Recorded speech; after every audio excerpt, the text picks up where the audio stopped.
My wife's text said, "I'm leaving you for someone younger and I've cleaned out our accounts L." What she didn't know was I'd been waiting for this moment. Welcome to Revenge Galore. If you love real gripping stories, where justice hits hard and betrayal never goes unpunished, this channel is your new favorite place. My name is Harrison Blackthorne and I'm 58 years old. For the past 15 years, I've built Apex Consulting from a one-man operation in my garage to a multi-million-dollar strategic advisory firm with clients across the Southeast. What I hadn't built, apparently, was a marriage that could survive my wife's sudden need for excitement and authenticity. The text message arrived at 2:47 p.m. on a Tuesday while I was reviewing quarterly projections with my team. My phone, sitting face up on the conference table, lit up with Vanessa's name. I'm done pretending to be happy with a boring old man. Found someone who is much younger and good-looking, not a boring business owner. Already cleaned out our accounts for my fresh start. LOL, don't bother calling.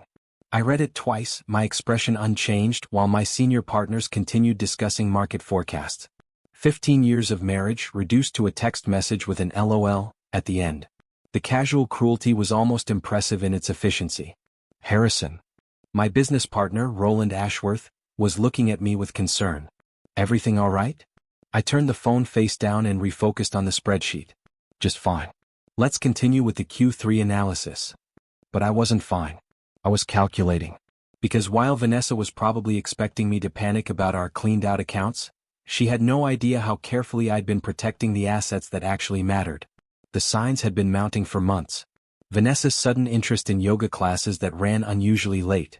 Her new wardrobe of clothes more suited to someone half her age. The way she'd started talking about living authentically and not settling for mediocre, while lounging in our custom-built home, spending money from the business I'd built with my own hands. 3 months ago, I'd found a receipt for dinner at Chez Laurent, a $400 meal for two on a night she'd claimed to be at book club. That same week, I'd quietly moved the bulk of our liquid assets to accounts she'd never known existed, business structures she'd never bothered to understand despite benefiting from them for 15 years. My phone buzzed again. His name is Tyler and he's 28. He appreciates passion, unlike some people who only care about spreadsheets and profit margins. We're flying to Costa Rica tonight. Don't embarrass yourself by trying to stop us. Tyler. I knew exactly who she meant. Tyler Garrison, the personal trainer at her exclusive fitness studio. I'd met him at one of their charity events, all abs and empty charm, the kind of man who used words like journey and transformation, while targeting wealthy older women for financial support. I excused myself from the meeting and walked to my office, closing the door before calling my attorney. Amanda? It's Harrison. She just made her move. Amanda Sterling had been preparing for this conversation for 2 months, ever since I'd consulted her about protecting business assets from potential marital dissolution. One of the benefits of running a strategic consulting firm is knowing when to consult specialists. Text message? Amanda asked. 2 of them. Announcing the affair, claiming she's cleaned out our accounts, and mocking my age and profession. Perfect. I mean, terrible for you personally, but perfect for our case. Did she mention taking money? Bragged about it. Said she'd cleaned out our accounts for her fresh start. Even better. I'll have the papers filed within the hour. Are you ready for the asset protection protocols we discussed? I opened my laptop and pulled up the financial management system I'd been using to track Vanessa's spending for the past 6 months. Every suspicious transaction documented, every unusual expense categorized and analyzed. Harrison, are you there? Just reviewing her unauthorized use of business credit cards for personal expenses. $47,000 over the past 4 months. Tyler's gym membership, couple spa weekends, designer clothing. All documented. Outstanding preparation. I'll see you in my office at 4 p.m. I hung up and opened my safe, pulling out the folder I'd been hoping never to use. Financial statements showing the true structure of our assets, documentation of Vanessa's increasing spending on non-marital expenses, and photographs from the private investigator I'd hired after finding that restaurant receipt. Tyler wasn't Vanessa's first adventure in finding herself. He was just the first one she'd been careless enough to document through social media posts and credit card charges. My phone buzzed with a third message. By the way, that joint account had more money than I expected. Thanks for being such a good provider all these years. This will fund our new life nicely. I actually smiled at that one. The joint account she'd accessed contained exactly $23,000, enough to cover household expenses for 2 months, and strategically maintained to avoid suspicion. The real money, the business accounts worth millions, the investment portfolios, the real estate holdings, all of it legally protected through structures she'd signed without reading, trusting me to handle the boring financial stuff. At 4 p.m., I sat in Amanda's downtown office reviewing divorce papers that would reshape Vanessa's understanding of our financial reality. The beauty of your preparation, Amanda explained, is that everything is documented and legitimate. You didn't hide assets. You protected business interests and maintained proper financial boundaries. Your wife simply never bothered to understand what she was signing. What about the joint account she accessed? That's actually theft under Georgia law, since you'd already filed the preliminary papers this morning. She removed funds from an account that was subject to court protection. And the business? Completely protected. Apex Consulting was established before your marriage, maintained separate from personal finances, and she has no legal claim to ownership or assets. I reviewed the papers she'd prepared, each document reflecting months of careful preparation. While Vanessa had been planning her escape with Tyler, I'd been protecting everything I'd worked to build. She'll receive the papers tomorrow morning, Amanda continued.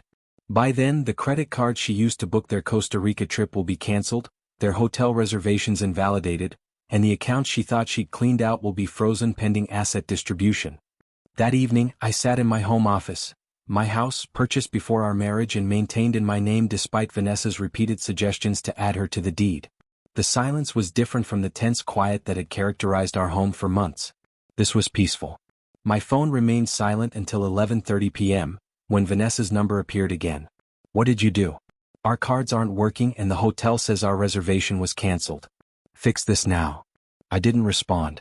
Instead, I opened a bottle of wine I'd been saving, a 1998 Bordeaux from the year I'd started my business, and reviewed the expansion plans I'd been developing for Apex Consulting. Without Vanessa's constant spending and demands for attention, I could focus on the growth opportunities I'd been postponing. The next morning brought a flurry of increasingly desperate messages. Harrison, answer your phone. We're stuck at the airport. I know you did something vindictive. This isn't like you. Tyler says we should have planned better, but I told him you'd never leave me stranded like this. Okay, I'm sorry about the text messages. Can we talk like adults? I made a mistake. I was in my office by 7 a.m., reviewing client portfolios and preparing for a presentation to a potential new account, a regional hospital network looking for strategic guidance on expansion. Apex was competing against 3 larger firms, but we had something they didn't: a track record of understanding complex organizational structures and protecting institutional interests. Roland knocked on my office door at 8:30, carrying coffee and wearing the expression of someone who'd heard office gossip. Heard you had some personal developments yesterday. Vanessa decided to pursue other interests. I'm focusing on business. The Meridian Hospital presentation is this afternoon. Are you ready for that, given? Given what? My wife's poor judgment doesn't affect my ability to analyze healthcare market dynamics. Roland smiled. Good. Because if we land Meridian, we're looking at a 3-year contract worth $2.4 million. Largest client in company history. I thought about Vanessa's text about my boring focus on profit margins and strategic planning. Those boring skills were about to secure the biggest contract of my career. My phone buzzed. Vanessa again. Tyler left. Said this was too complicated and he didn't sign up for drama. I'm at the airport alone with no money and no way home. Please. I forwarded the message to Amanda without responding. 10 minutes later she called. Your wife's attorney just contacted me. Emergency meeting requested. They want to negotiate. She has an attorney already? Tyler's idea, apparently. Some cut-rate family lawyer who specializes in quick divorces. He clearly didn't review the actual financial structure before taking the case. The Meridian Hospital presentation went flawlessly. Our team demonstrated exactly the kind of strategic thinking and institutional protection that had characterized Apex's approach to complex organizational challenges. By 5 p.m., we had a signed contract and a timeline for implementation that would require expanding our staff by 40%. I was reviewing hiring plans when Amanda called with an update. Met with your wife's counsel this afternoon. When I showed him the actual financial structure of your assets, he immediately requested a recess. Turns out Vanessa told him you were just a small business consultant, and that she was entitled to half of everything. What was his reaction to learning about Apex's actual revenue and structure? He asked if she'd been lying to him about other aspects of the case. Then he saw the documented spending on her boyfriend and the unauthorized account access. I think he's considering withdrawing from representation. That evening, Vanessa called directly. I answered on the fourth ring. Harrison, please. I'm staying at my sister's house and I have nothing. Tyler disappeared the moment things got complicated. I imagine that was disappointing. I made a terrible mistake. I was going through something, maybe early menopause or a midlife crisis. I wasn't thinking clearly. I waited. The attorney I hired says I might not get anything from the business. That can't be right. I supported you for 15 years. You spent money I earned, Vanessa. That's not the same as supporting the business. But I was your wife. I hosted client dinners, attended company events, for which you were compensated through the lifestyle my work provided. But you never contributed to the actual business operations or assumed any financial risk. Her voice shifted, taking on the manipulative tone I'd grown to recognize. Harrison, we can work this out. I'll end things with Tyler completely. We can go to counseling. Tyler already ended things when your credit card stopped working. That's not, how did you know that? You texted me about it 6 hours ago. Silence. Then, I was emotional. I wasn't thinking clearly. On the contrary, your messages were very clear about your priorities and your assessment of our marriage. Harrison, please. I have nowhere to go. My sister can't support me indefinitely. You have the $23,000 you withdrew from our joint account. That should provide a foundation for your fresh start. $23,000? Harrison, my car payment alone is $800 a month. Then perhaps you should consider a more affordable vehicle. I hung up and returned to the Meridian contract implementation timeline. Within 6 months, Apex would be managing strategic consulting for the largest healthcare network in Georgia. Within a year, we'd likely expand into South Carolina and Tennessee markets. The divorce proceedings moved efficiently through the court system.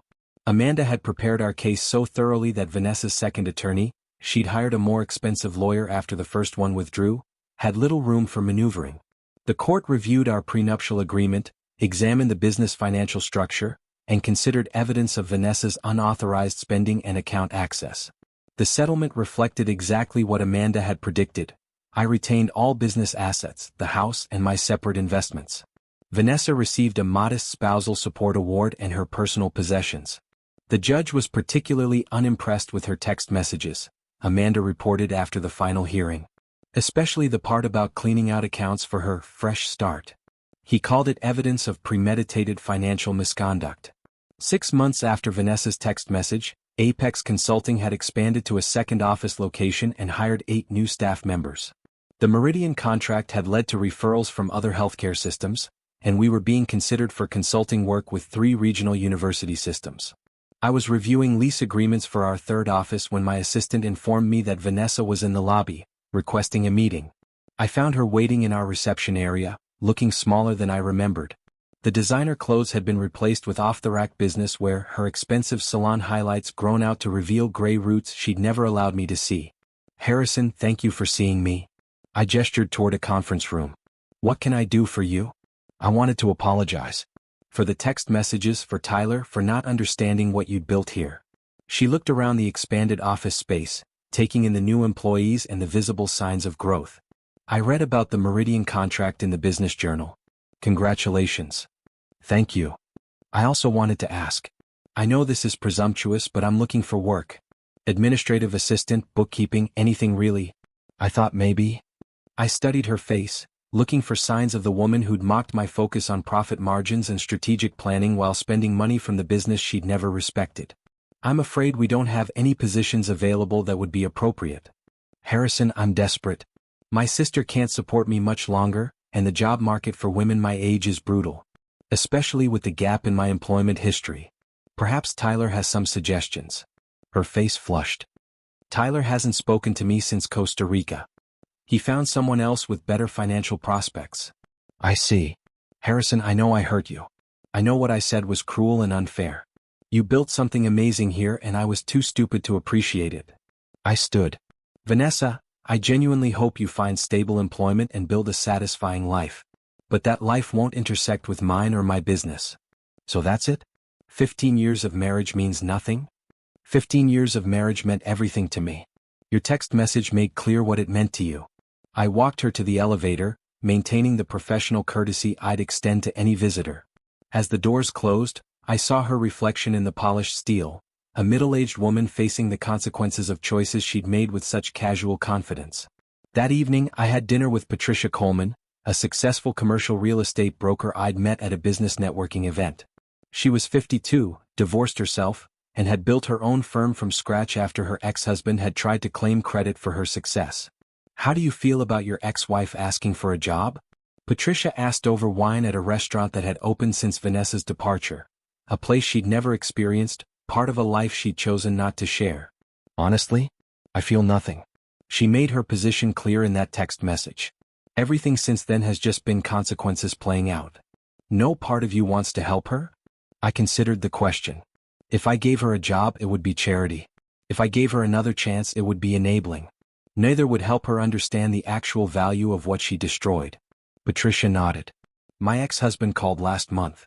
His new girlfriend left him when she realized his business success was mostly my work. He wanted to discuss rekindling our partnership." "What did you tell him?" "That some partnerships end for good reasons, and smart people don't repeat expensive mistakes."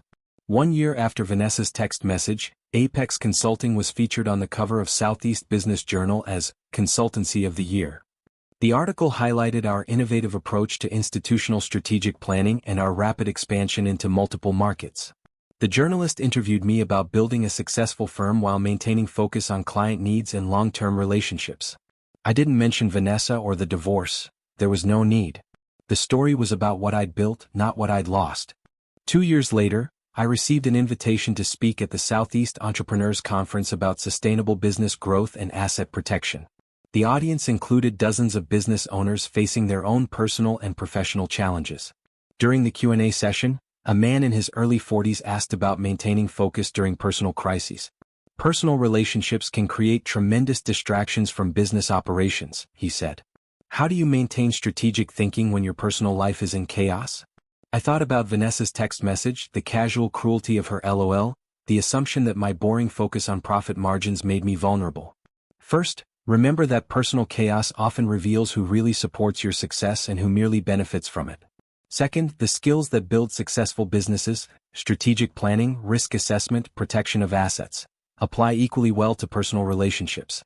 Third, sometimes the best thing someone can do for your long-term success is remove themselves from your life. The audience laughed, recognizing the truth in that observation. But most importantly, I continued, never mistake someone spending your money for someone supporting your dreams. Those are completely different relationships. After the conference, a young woman approached me during the reception. She looked familiar, though I couldn't place her. "Mr. Blackthorne?" "I'm Jessica Garrison, Tyler's sister." I raised an eyebrow. "I see. I wanted to apologize for what my brother did to your marriage. Not that it's my responsibility, but he has a pattern. Targets successful women going through difficult periods, promises excitement and adventure, then disappears when their financial situation changes. Where is Tyler now?" "Last I heard, living with a divorced doctor in Charleston. She's about 50, recently separated, going through her own midlife crisis." Jessica shook her head.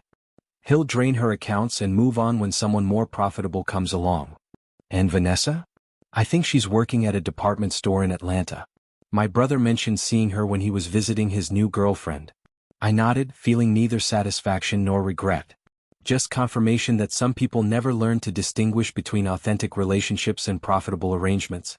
3 years after that text message, Apex Consulting had grown to 5 offices across 3 states. I'd married Patricia in a small ceremony attended by clients, colleagues, and friends who'd supported both our individual successes and our partnership. Patricia understood business ownership, financial independence, and the difference between sharing a life and subsidizing one. Our prenuptial agreement was thorough, fair, and signed with full understanding of what each of us brought to the relationship. "Do you ever regret how things ended with Vanessa?" Patricia asked one evening as we reviewed plans for Apex's expansion into the Florida market. I looked up from the market analysis I was preparing. "I regret that she never understood what we could have built together if she'd valued partnership over entitlement.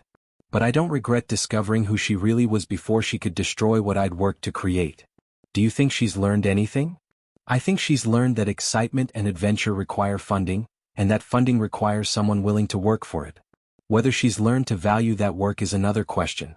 My phone sat silent on the desk, No more cruel text messages, no more demands for attention or resources, no more mockery of the business success that now employed 37 people and served clients across the Southeast.